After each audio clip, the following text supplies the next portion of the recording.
age 13, most girls are breaking out of their shells, discovering themselves, growing into their curves, and becoming young women. Well, I was definitely developing some curves too, but these were curves in my spine. And hence my title, these were not exactly the curves that I wanted. Now, when I went for my yearly checkup, my doctor asked me to bend down into a diver's pose, and he noticed that my back was uneven. So he recommended that I get a spinal x-ray. And when the results came back, this is what we saw. Now, I'm not a radiologist, but maybe there's a problem here? I mean, it doesn't look so good, right? So I started my 8th grade being diagnosed with scoliosis, which is defined as the lateral curvature of the spine of 10 degrees or more and an S or C shape. And being the overachiever that I am, I was way over the 10-degree mark. I had 2 major curves, a 45-degree curvature and a 39-degree curvature, which made my case severe. And of course it had to be in an S shape since my initials are SS. I remember being extremely confused and scared. When I would think about scoliosis, all I would picture was the hunchback of Notre Dame with a big hump on his back. And that wasn't my case. I played tennis several times a week, I had relatively good posture, and I didn't have any sort of back pain. And I was pretty much a normal kid. I loved my pizza, hanging out with friends, taking selfies using Snapchat filters. Why was this happening to me? But the doctor soon told me that scoliosis is actually very common. Many just don't know because they have not been diagnosed. Don't mean to scare you, but probably some of you in this room have scoliosis. But definitely much more mild cases than mine. Yeah, fix your posture. Anyways, I didn't know how this would affect my life. Even though the backbone of my entire body was uneven, I was still a happy, healthy, active girl. So I was ready to say, bye doctor, I'll see you at the next checkup. But I soon learned that that wasn't going to work.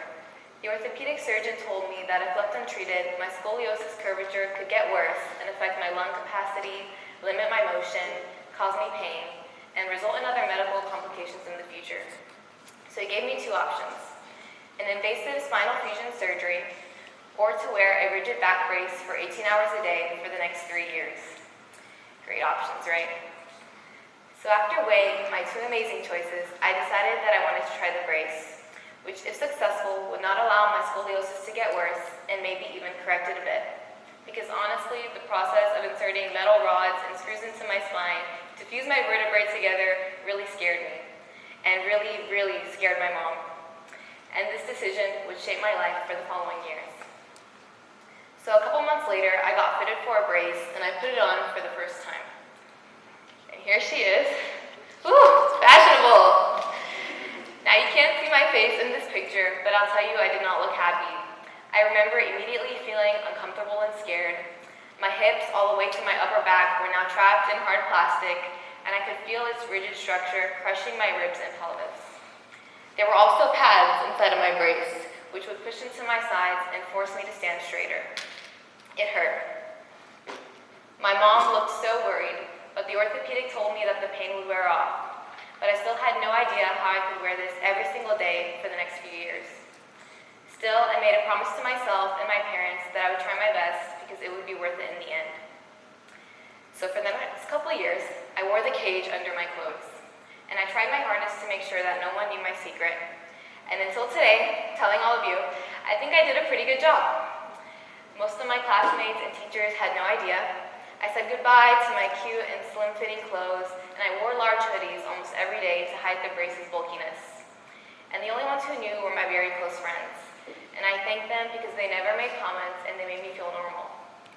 I even had a friend one day who noticed my discomfort in the brace as I sat at lunch, as I kept readjusting myself in my chair. And she offered to come with me to the restroom and help me take off the brace so that I could just breathe normally for a few minutes. And I'll never forget that moment of kindness.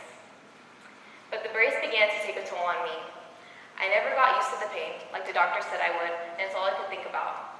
I lost focus in class from the pain, thinking about the bruises and indentations the brace was causing on my skin as I sat at my desk, or obsessively watching the clock tick so I could count down the minutes until I could just go back home and take off the brace for an hour. And I became extremely self-conscious. I felt like everyone noticed how stiff I was walking, or could see my brace stick out as I got to write something on the board. I no longer felt beautiful, and the confident and positive Soraya that my family knew had faded away. And I just want to say sorry to my family real quick because I was always so grumpy. And there were times when a few other classmates inevitably found out about my brace in ways like accidentally bumping into me in the hallway. And for some reason, when I told them that I just had rock hard abs, they didn't believe me. So I have to explain. And when they would purposely drop my pencils on the floor or playfully take turns knocking on my brace, it just made me feel even worse. So during my sophomore year of high school, although I should not have, and I do regret it now, I began wearing the brace less and less. And there were days where I would only wear it to bed. And this probably affected my final results.